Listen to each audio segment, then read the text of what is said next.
explicarme un enfisema o sus características de un enfisema centroacinal. 1. Es el más frecuente de todos los enfisemas que hay. 2. Presenta en los grandes fumadores, solamente en los grandes fumadores. 3. Se localiza en los lóbulos superiores, o sea, en los ápices, en las porciones apicales de los pulmones. 4. Afecta la parte proximal del así, como lo vemos aquí en la imagen. ¿Qué parte está afectando? ¿La parte distal o proximal? ¿Cuál? Proximal. Aquí miren, la parte proximal. ¿Qué le pasó a esos alvéolos? Miren, están Insuflados. hiperinsuflados. Muy bien, hiperinsuflados. O sea, mucho aire. ¿Qué va a pasar si sigue acumulando aire? Se va a estallar, va a romperse.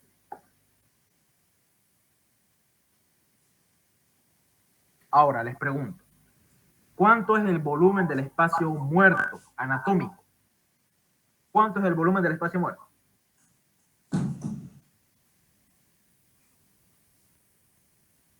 ¿Han escuchado sobre ese volumen? ¿Quién ha escuchado sobre ese volumen? El volumen del espacio muerto. ¿Alguien escuchó? ¿En fisiología? ¿O no han avanzado todavía eso? Volumen del espacio muerto. Es la clasificación para decir si es cuánto de aire hay en los alveolos. En sí es el aire que no se intercambia, ¿no? Es el aire, el volumen del espacio muerto es aquel volumen de aire que no se intercambia en los bronquios respiratorios, o sea, en los alvéolos, no se intercambia. Entonces, este volumen del espacio muerto es aquel aire que no se intercambia, que no hace intercambio gaseoso. Está en la tráquea, en los bronquios, en los bronquiolos terminales. Ahí se encuentra el volumen del espacio muerto. Es aquel aire que no se intercambia, ya que no tiene intercambio gaseoso. Ahora, en un enfisema pulmonar, y esta es pregunta del MIR, de residencia allá en España, ¿o dónde era el MIR? ¿En México o en España? Ah, ya me chipé. La primera pregunta de examen de residencia.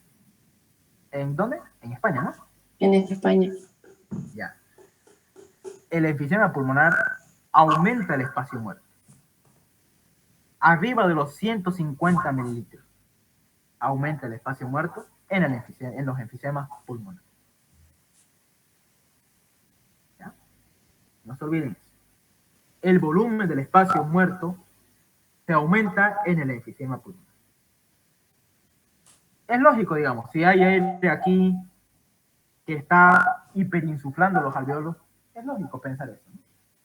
Es lógico. Bien. Entonces no se olviden. Panacinal. Enfisema panacinal. Se asocia principalmente a pacientes que tienen una deficiencia de ¿quién? De una enzima llamada alfa-1 antitripsina, que afecta la zona de las bases pulmonares, ojo, y en su parte anterior. Entonces aquí quiero que ustedes me digan tres patrones. ¿Ya? El enfisema panacinal se asocia en pacientes que tienen deficiencia de la alfa-1 antitripsina. Uno, primer patrón. Segundo patrón, afecta a las bases pulmonares y a su porción anterior. Tercer patrón, afecta todo el así. ¿Se entendió o no se entendió? Por eso dice panacinal, o sea, todo.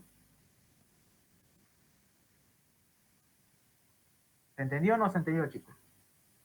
Sí. Muy bien.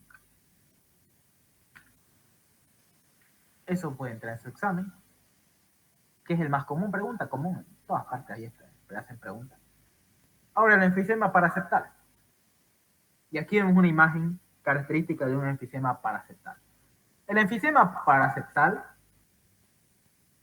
tiene sus otros tres patrones. Uno, Anoten eso, escriban. El enfisema paraseptal afecta la parte distal del acino. La parte distal aquí. Solamente la parte distal. La proximal está normal. Entonces, la paraseptal afecta la parte distal del acino, solo la parte distal, cerca a la pleura. Primer patrón. Segundo patrón. Es el que provoca la mayor parte de los neumotórax espontáneos. Tercer patrón. Es más llamativo en las zonas adyacentes de la pleura, o sea, por debajo de la pleura. Miren aquí este patrón. Este patrón aquí como varias burbujitas, ¿no? Un patrón burbujeado, miren, hartas burbujas. Cerca de la pleura, aquí está el pulmón. Aquí están las costillas, miren. Aquí está la clavícula, aquí arriba, mira la clavícula. Aquí está la segunda costilla, tercera, cuarta, quinta costilla, sexta costilla, tercera costilla, la han cortado. Y aquí, miren, están los pulmones, y aquí está el corazón. Aquí están los pulmones, miren, están los pulmones, tienen como una forma de burbuja. ¿Es por qué? Porque el enfisema o la acumulación de aire por una hiperinsuflación ocurrió en las partes distales de los pulmones. En su parte distal. O sea, cerca de la pleura. Esos son los tres patrones que quiero que ustedes diferencien de un enfisema paraseptal. Y el más importante de todos es el que me produce la mayor parte o muchos casos de los neumotórax espontáneos. O sea, aire en la pleura. Aire en la pleura. En la cavidad pleural. Aire, neumotórax. ¿Por qué? Porque revientan. Estos enfisemas paraseptales. Revientan. Como una burbuja. Revientan y producen acumulación de aire en la cavidad pleural. ¿Listo? ¿Se entendió hasta aquí? Me confirman si se entendió o vuelvo a repetir. Sí, sí se entendió. Bien. Estoy haciendo la forma más sencilla para que ustedes entiendan esto. ¿Ya? Enfisema bulloso. No se ve bien la imagen, no pude encontrar una buena imagen. Pero se caracteriza que en la pleura va a formar como unos sacos. Ven aquí unos sacos redondeados, dispersos. Unos sacos, se llama enfisema bulloso. ¿Ya? En la pleura ocasiones. Miren, aquí hay una placa histológica de un paciente que tiene enfisema. ¿Sí? Ese enfisema bulloso es igual llamado enfisema irregular. El enfisema irregular, la verdad es que el enfisema irregular no produce mucho de estos casos. El enfisema irregular no es muy llamativo, digamos, en la parte clínica, porque aparece en distintos lugares del saco. Y normalmente no me produce unas complicaciones como neumotórax o alguna atelectasia, no. Tienen poca relevancia clínica. Por eso no se les menciona mucho. Cualquier paciente puede tener enfisema irregular, pero no tiene mucha importancia clínica. Los que sí es el enfisema bulloso. Son otras causas de enfisema.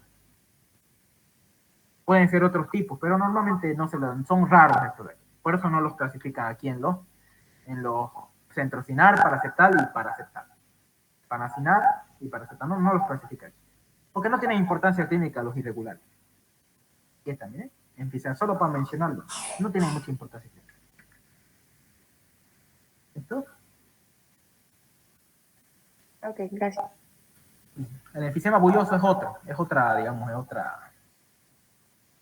otro tipo de enfisema. No es lo mismo que el irregular. ¿Ya? Miren aquí, como unas bullas a nivel de la pleura, ocasiona el enfisema bulloso. Para mostrarles nomás, y aquí hay una placa histológica de un paciente que tiene enfisema pulmonar.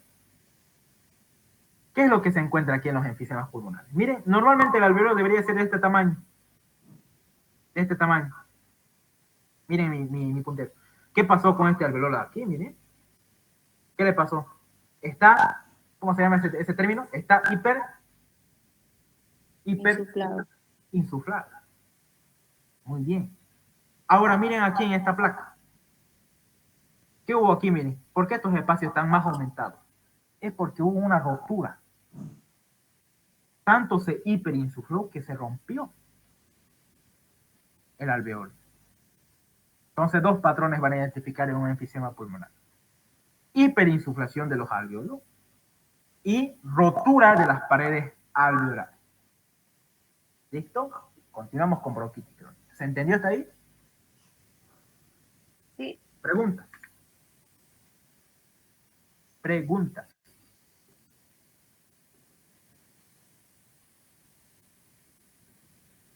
¿Preguntas, chicos?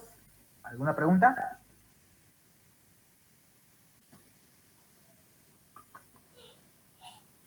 Bien, continuamos.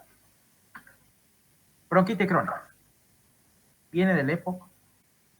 La bronquitis crónica se define clínicamente, ojo, clínicamente, como una tos persistente con expectoración durante al menos 3 meses en 2 años consecutivos. Pregunta de examen en teoría y en práctica.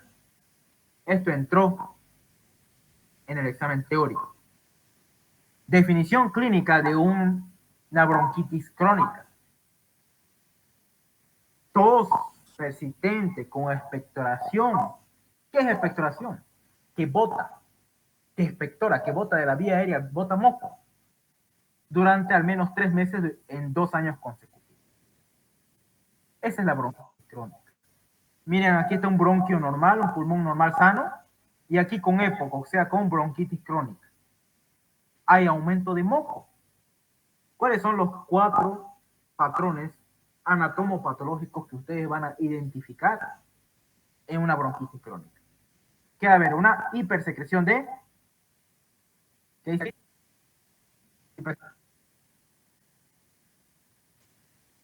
De moco. ¿Por qué hubo hipersecreción de moco? ¿Quién me puede decir? Por una hiperplasia de las células musculares, de las células mucosas, o sea, de las células caliciformes. ¿Me entienden? El otro, característica anatomopatológica, inflamación crónica. Por eso es bronquitis crónica, inflamación crónica. ¿Qué más? Engrosamiento de la pared bronquial y engrosamiento de la musculatura lisa. ¿Ya? No se olvide. El índice de Rey. Este índice normalmente mide, ¿ya? Mide la pared o el grosor de la pared bronquial junto con el grosor de la pared de las glándulas mucosas. O sea, para ver qué tanto ha crecido ese bronquio, en la bronquitis crónica. Para eso sirve el índice de Rey. Normalmente es de 0.4, pero en la bronquitis crónica va a estar aumentado. Entonces, si yo les digo el índice de Rey, ¿qué me mide el índice de Rey?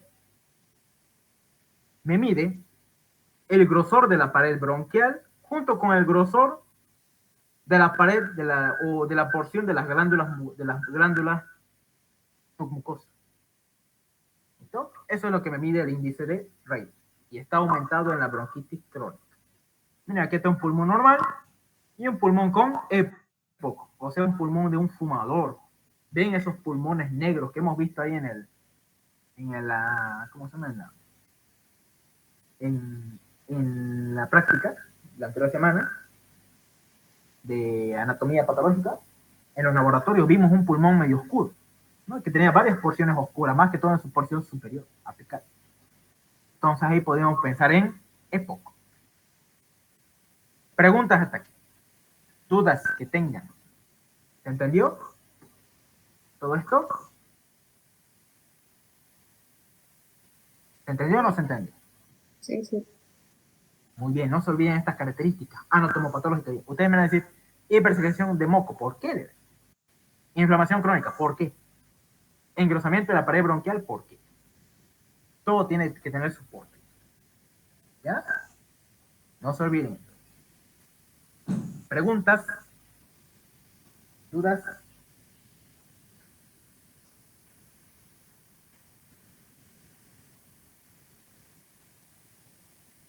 ¿Ya? No se olviden, hipersecreción de moco por hipertrofia o hiperplasia de las glándulas submucosas de la tráquea.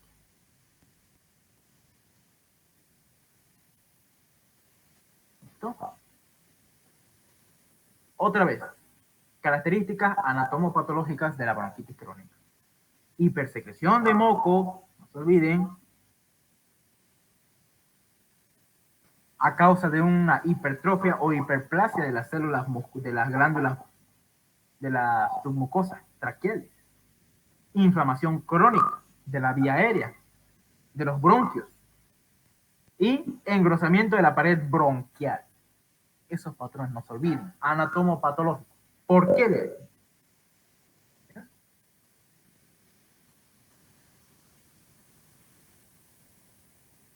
¿Preguntas? ¿Hasta aquí? Bien. Y acá hay una placa histológica de un paciente con bronquitis. ¿Qué pasó aquí? ¿Qué les llama la atención? ¿Cómo está aquí el epitelio? ¿Qué epitelio normalmente tiene el tráquea? ¿Qué epitelio tiene? ¿Mm? La tráquea, ¿qué tipo de epitelio tiene?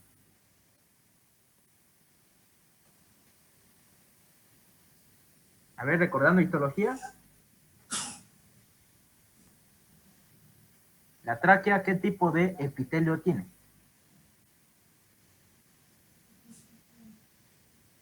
Epitelio cilíndrico, pseudoestratificado, ciliado. ¿Qué pasó aquí arriba? Va a haber una metaplasia, miren. Hay una metaplasia. Ya no se vuelve epitelio cilíndrico pseudoestratificado, se vuelve otro tipo de epitelio. Aquí, ¿qué más? Aquí lo que pasa, mira aquí abajo, es aumento de las glándulas submucosas. Para eso me sirve el índice de Rey. Pregunta en práctica. Esta placa histológica va a estar en la práctica. Pregunta de examen. Asma. ¿Hasta aquí alguna pregunta? Preguntas.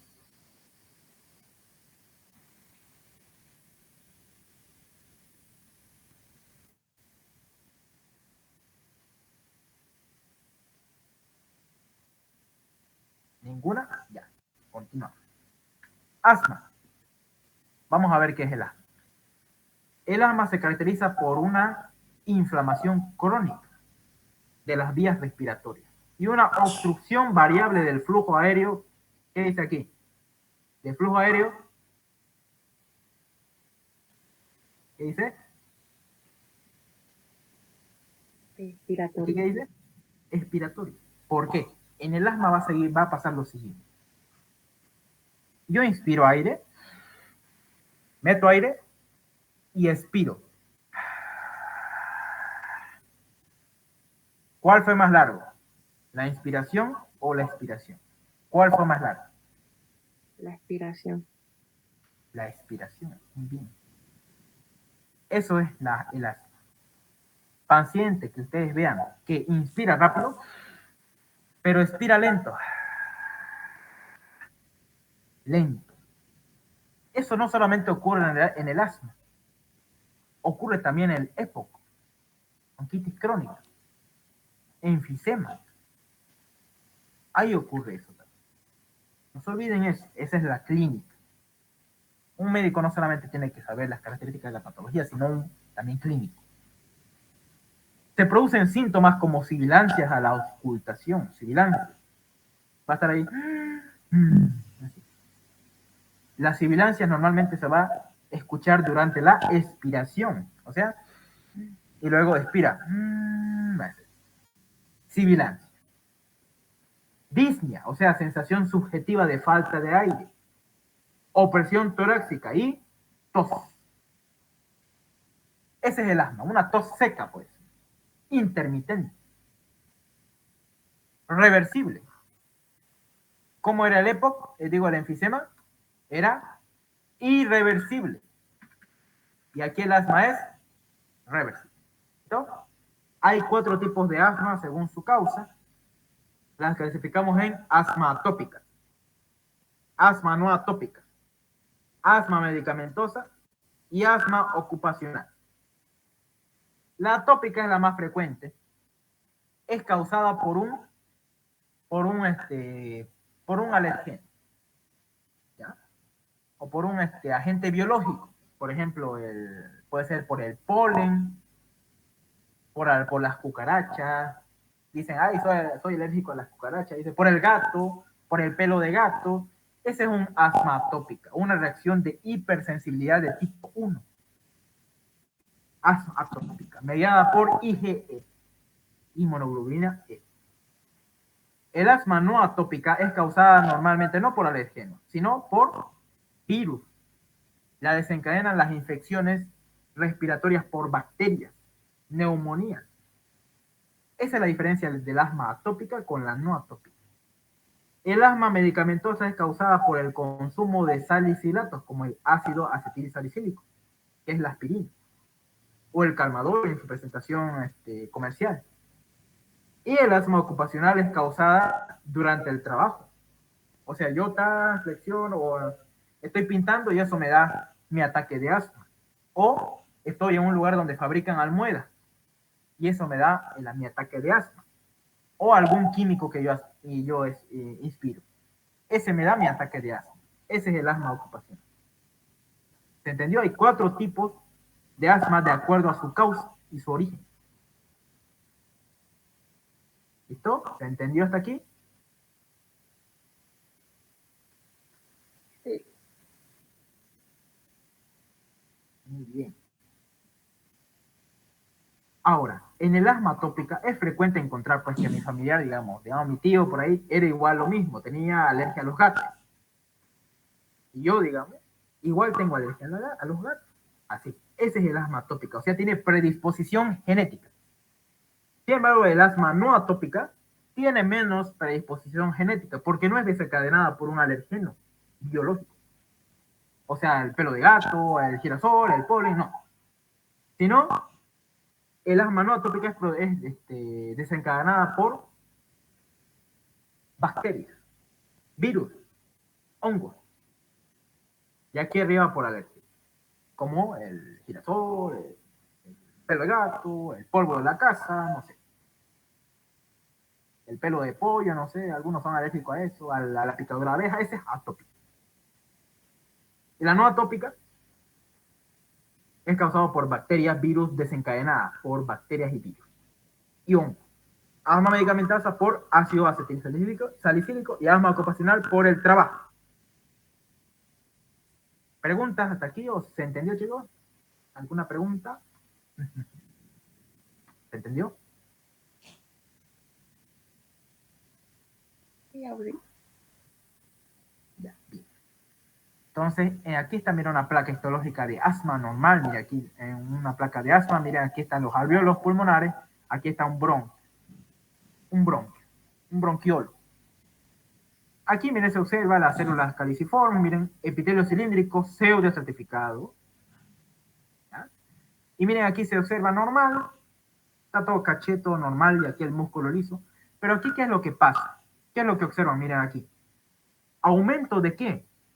De las células caliciformes, o sea, una hiperplasia de las células calciformes. Hiperplasia de la mucosa. ¿Qué más aquí? La submucosa, mire, también está aumentada.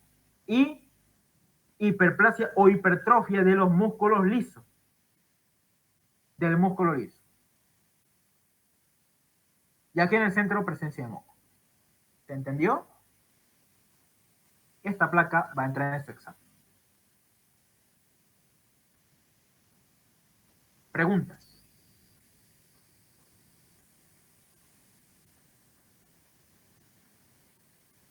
Bien, vamos a continuar. Lo mismo aquí, mire la patogenia. Aquí está un epitelio normal, cilíndrico certificado, submucosa, músculo liso, cartílago, etcétera, etcétera. Y aquí miren el polen. En este caso, el asma atópica es el más común. El polen es el que desencadena. Miren, el polen entra por la vía respiratoria. La célula dendrítica que se encuentra aquí entre la superficie en la superficie epitelial de la tráquea, lo detectan, al polen lo detectan, mire que es el antígeno, el alergeno, el polen, lo detecta la célula dendrítica, ¿Y qué va a hacer? Va a producir una respuesta exagerada. ¿Me la va a presentar a quiénes? A los linfocitos TH2.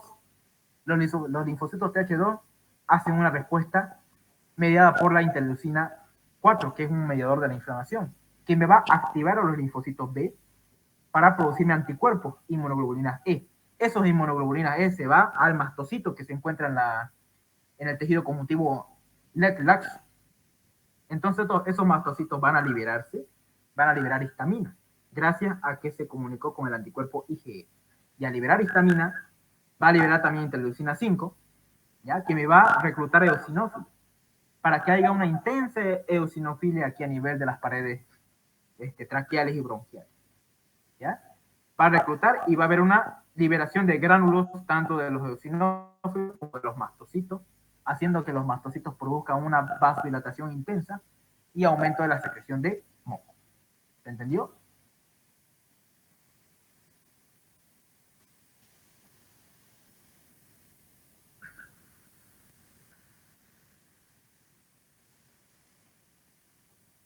¿Se entendió? ¿Qué cosa? Sí, aún sí se entendió. ¿Seguro, seguro? Esto, si les digo que esto va a entrar en su examen práctico, ¿está bien? Ya, chicos, bien. Entonces, esto es solamente para entenderlo, ¿ya? Eso lo van a ver al año en fisiopatología. Pero es importante entender que todo lo que se desencadena en un asma atópica, ¿qué es? Es El alergeno. el alergeno. El alergeno es el causante del asma atópica. ¿Ya? No se olviden. ¿Qué hace el cuerpo? Una respuesta exagerada. ¿Por qué? Predisposición genética. ¿Ya? No se olviden. Las células dendríticas son obviamente células presentadoras de antígeno. Presentan al antígeno que es el polen. Lo llevan al linfocito TH2. Estos linfocitos TH2 liberan interleucina 4 e interleucina 5. La interleucina 4 activa los linfocitos B para que liberen sus anticuerpos, que es la inmunoglobulina E. Estos linfocitos interleucina 4 al linfocito T, TH2, empiezan a secretar anticuerpos, inmunoglobulina E, hacia los mastocitos, y estos mastocitos tienen su receptor de inmunoglobulina E, en lo cual se adhieren estos anticuerpos. Y eso haciendo que el mastocito libere otra vez interleucina 5, reclutándome eosinófilos y haciendo su desgranulación, tanto del mastocito como del eosinófilo, produciéndome histamina y mediadores de la inflamación para que haya una inflamación continua. ¿Ya? Entonces no se olviden que las características anatomopatológicas del asma es lo siguiente: hiperplasia de las células caliciformes. Hay harta secreción de moco. ¿Qué más? Músculo liso va a estar hipertrofiado o hiperplásico. Similar a lo que ocurre, ¿no? en la bronquitis crónica. Pero en el caso de la bronquitis crónica, la submucosa va a ser mayor. ¿Ya? Eso no se olvida. Bien, aquí lo mismo, miren. Moco va a aumento de la permeabilidad vascular, ya esto ya ustedes lo leen, que no hay mucho tiempo. Bronquiectasia. Bronquiectasia. ¿Qué es una bronquiectasia? Es un trastorno en el que la destrucción del músculo liso, ojo, hay tres sucesos lo que ocurre en una bronquiectasia. Destrucción de un músculo liso, del músculo liso de los bronquios. Destrucción del tejido elástico. Dos. Y destrucción del cartílago. Entonces esos tres sucesos ocurren en la bronquiectasia. Destrucción del músculo liso, del tejido elástico y del cartílago. El cartílago hialino que tienen los bronquios. Por una inflamación derivada de infecciones persistentes o graves que provocan la dilatación permanente de bronquios y bronquiolos. Entonces, ¿qué es una bronquiectasia en términos rápidos? es un colapso de los grandes bronquios. Bronquios y bronquiolos. Esa es una bronquiectasia. Colapso, dilatación permanente, irreversible, porque toda la vida va a estar ese colapso. ¿Cuáles son sus causas? Lo que lo pueden desarrollar son los siguientes. Afecciones congénitas. Dígame una afección congénita donde haya bronquiectasia. Ya eso lo han visto ustedes seguro. ¿Se acuerdan, no? Una triada. Citos inversos, o sea, dextrocardia, sinusitis y bronquiectasia. Esa triada es ¿de qué síndrome?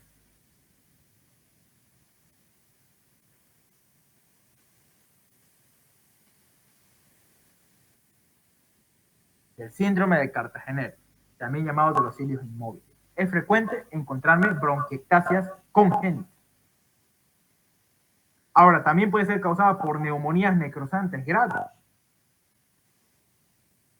Neumonías necrosantes graves pueden producir un colapso, una dilatación permanente de los bronquios, una obstrucción bronquial por un cáncer bronquial, y trastornos inmunitarios, como un lupus eritematoso sistémico, artritis reumatoide, etcétera, etcétera. ¿Se entendió?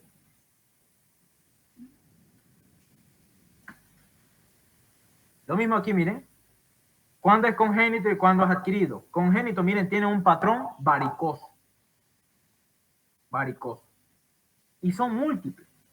Los adquiridos, sin embargo, son menos prominentes y no tienen un patrón varicoso. Miren, aquí está otro patrón varicoso de congénito, que es una bronquiectasia.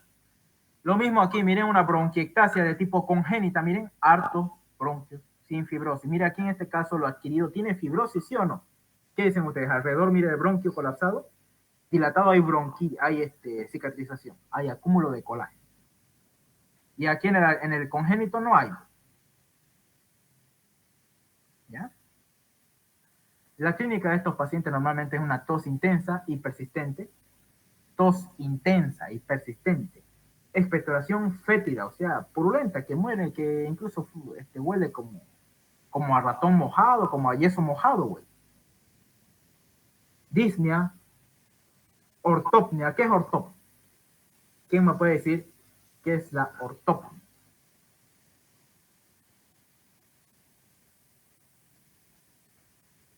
Es la disnea, pero en decúbito supino, o sea, dorsal.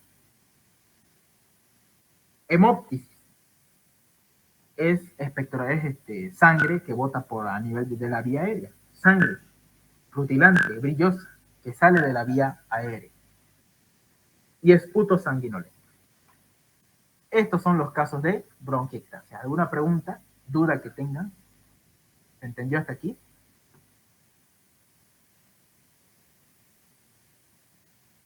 Preguntas, dudas. Y eso que aquí se ve, ¿no? Unas manchitas negras, como si el paciente fuera fumador. Ha sido fumador este paciente que tiene este pulmón con bronquiectasia. Fumador.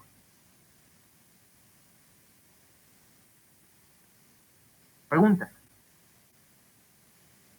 Sí, me perdí. En las afecciones congénitas usted dice las características varicósicas. En las adquiridas, ahí entraría la que es infecciones, obstrucción bronquial Sí, bien, neumonía. ¿Sí? ¿Y neumonía? Y, sí, neumonías graves. En las congénitas solamente el síndrome de Cartagener o de los cilios inmóviles. Esa es la congénita. Okay. Y las adquiridas tienen alrededor del bronquio, no son tan prominentes, ¿sí? Pero tienen alrededor focos de fibrosis. Como miren, no tienen, o tiene focos de fibrosis alrededor, no hay focos de fibrosis. Sin embargo, en la adquirida sí tiene focos de fibrosis. Esas porciones amarillentas. ¿Ya? Entonces no se olviden. Viene en patrón varicoso, no hay fibrosis, mira aquí, no hay fibrosis. Congénito. Y aquí, miren, se ve que ha sido un fumador, entonces es adquirido. Y hay focos de fibrosis, mira, aquí arriba, fibrosis. ¿Se entendió? Pregunta. Sí. ¿Se entendió, chicos?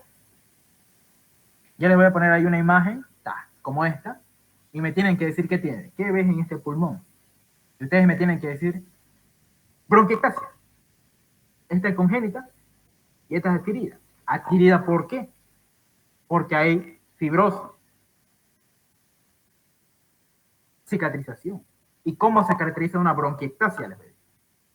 Se caracteriza por lo siguiente: por una destrucción del músculo liso, destrucción del tejido elástico de los bronquios, que tienen la capacidad de estirarse, y destrucción del cartílago de los grandes bronquios. Entonces ustedes me dicen, y eso es lo que, y yo les voy a decir, ¿a qué lleva toda esa causa? La destrucción del tal músculo. ¿A qué lleva la destrucción del tejido elástico? ¿Y a qué lleva la destrucción del cartílago? Ustedes me dicen, a una dilatación permanente de los bronquios y bronquiolos. Una dilatación permanente, ojo, no transitoria, permanente, para toda la vida. Si de niño tuviste bronquiectasias si de niño tuviste neumonía y te dio bronquiectasias pequeñas, toda tu vida hasta tu muerte vas a tener bronquiectasias. ¿Entendió?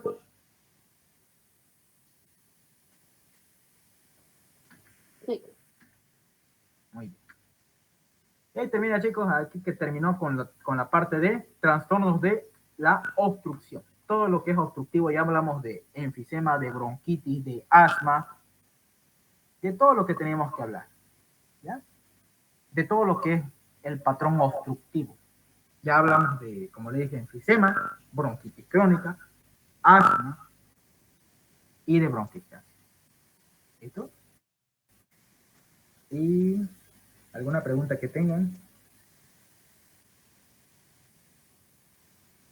¿Usted puede enviar al grupo sus diapos? ¿Podría? Claro, voy a enviar la de cardio y y esta de aquí, la de pulmón, aunque me falta terminar. Sí, ¿Ya? gracias. Ya le voy a mandar. Chicos, entonces que tengan buenas noches. Espero que les haya servido la clase de hoy. Todos, como les dije, es importante que sepan estos temas. Ya al año en semiología lo van a llevar con más profundidad, cómo se ven los rayos X. Ahorita, para que les diga, pues es un mundo entero la biología. Entonces, en semiología ya al año nos topamos ahí. Dios mediante vamos a dar esto. Tanto de lo de bronquiectasis, tanto de lo bronquitis, como se ve en un rayo X, en enfisema, y las atelectasias. Bien, chicos, entonces, que tengan buenas noches. Nos vemos en la práctica. Gracias, Gracias. José. Buenas noches. Hasta luego. Dios los bendiga. Buenas noches. Gracias. Hasta luego, hasta luego.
Chao.